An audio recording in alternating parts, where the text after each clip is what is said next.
Boss, kama nilivyokuambia mimi verse zote napiga, yani muziki wote mimi nikiwekwa naua. Kocha muhimu ni nikate cha kwangu kwanza, nikate hela zangu tu kwanza hapo mimi nifanye kazi. God have mercy upon us. Mimi nataka huyu dogo mimi namwamini. Ana yani dogo yuko fresh, anampigia beat kali, aimbe, afanyeje, arukeruke, gale. Hamna noma, yani hapa kuna beat kali hapa. Nipe tu tumalizane tu, ni chane mzigo wote tumalizane. Ngoja kwanza napewa nusu. Mwingine atapatia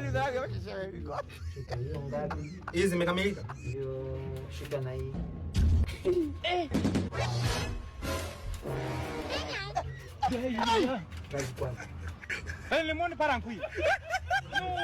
Sawa. Mimi naomba dogo unifanyie, yani kama tulivyokubaliana. Sawa. Uko tayari? Producer kwa hapo unaelekea biti gani? Continue. Biti hapa ngoja nikuonyeshe hapa uone. Kama Ehe. Hilo. Haya, vaa mic. Nivae mic. Ndio hii. Ndio hiyo. Weka mashine vizuri.